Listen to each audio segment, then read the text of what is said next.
Three witches in the woods are standing over a fire. Macbeth was killed by Macduff, a man not born of woman.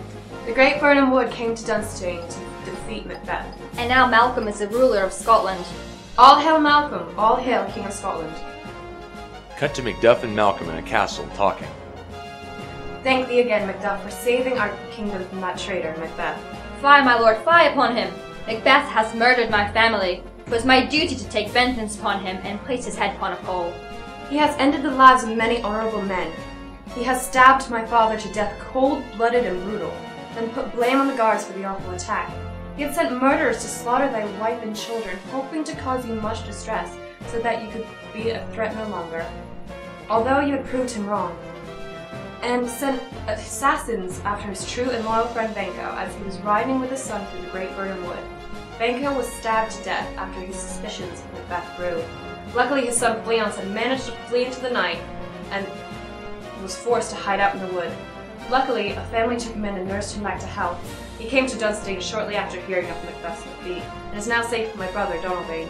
He has taken young Fleance under his wing, but even his wife, Lady Macbeth, had died on account of his unruly deeds. She went insane, according to her doctor and her servants. She imagined spots of blood on her hands. She tried to scrub them away while she was sleepwalking. She could not face the dark and needed a candle by her side at all times. She was afraid of her inner demons. She could not take the knowledge of what her husband had done and took her own life. She was found on her chamber floor. She had stabbed herself through the heart. Ah, shame, although the lady had seemed to be just as guilty as her husband. On the night of my father's murder, she acted about with Macbeth's lies.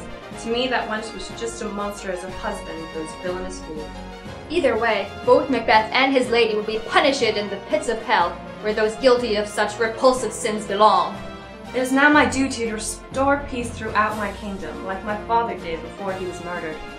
Macbeth caused fear and uproar, and it is my duty to restore the kingdom to one we once knew and loved. I am sure you will, sire. Thy father was a great man and a strong leader. I have no doubts that you will be the same. He would be very proud. Thank thee, but I do fear there will be more troubles in our future. I've received a prophecy from 3 weird women. They have previously informed me that my time as king will be short-lived. A line of 8 kings will take my throne after me after a timely death. Beware of these prophecies, for they could lead to your demise, and I bid thee anon. 2 witches are standing in the woods. For Macbeth was not the only man to see his demise in Hecate's eyes. Hail! Scene.